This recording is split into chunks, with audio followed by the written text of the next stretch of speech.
ओम शांति।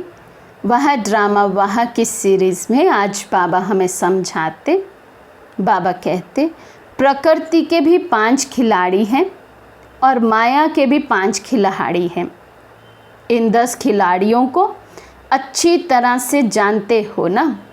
बाबा 5 विकारों की बात कर रहे हैं, प्रकृति के 5 तत्वों की बात कर रहे हैं। तो बाबा कहते 10 खिलाड़ी हैं, तो 10 खिलाड़ियों को हम अच्छी तरह से जानते हैं। बाबा पूछ रहे हैं खिलाड़ी खेल के बिना रहेंगे क्या?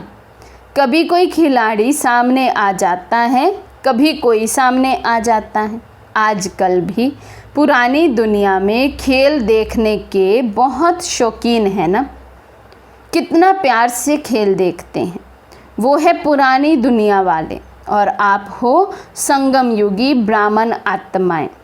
तो खेल देखना एंजॉय करना है या घबराना है? तो बाबा कहते हैं कभी कोई परिस्थिति सामने आ जाएगी, कभी कोई खिलाड़ी सामने आ जाएगा, कभी कोई रूप में पेपर आएगा, कभी कोई रूप में आएगा। आप बच्चे कौन हो? खेल को देखकर एंजॉय करने वाले या उसको देखकर घबरा जाने वाले?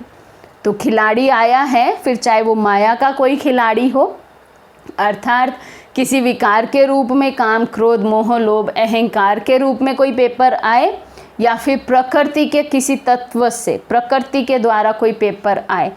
तो प्रकृति में ये शरीर भी आ जाता है, शरीर की व्याधि, शरीर का कोई दुख तकलीफ हो, हिसाब किताब हो, ये भी पेपर है कि हमारा मन और बुद्धि अधिक कहाँ जाता है हिसाब किताब के समय में, शरीर में जाता है, उस दर्द में जाता है या बाबा में जाता है।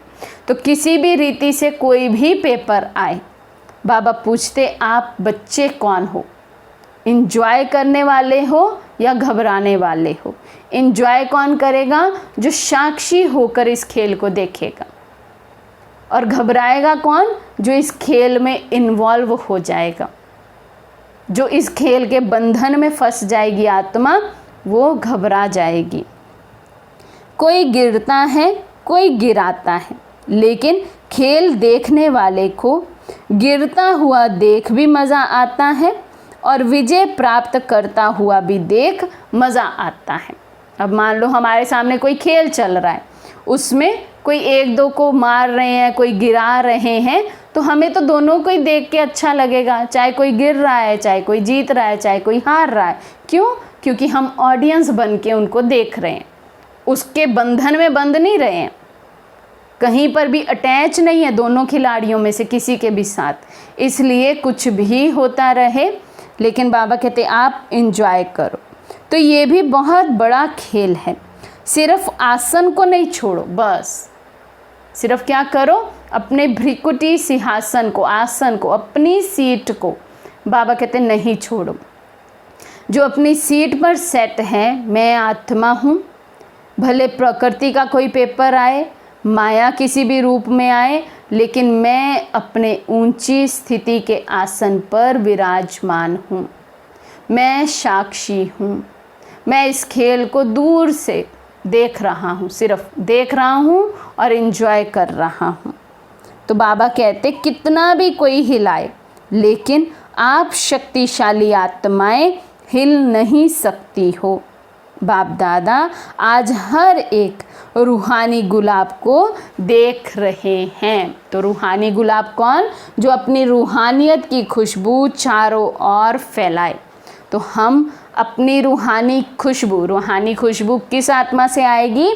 जिसका बहुत अटेंशन अधिकतर पूरा दिन रूह पर रहता हो।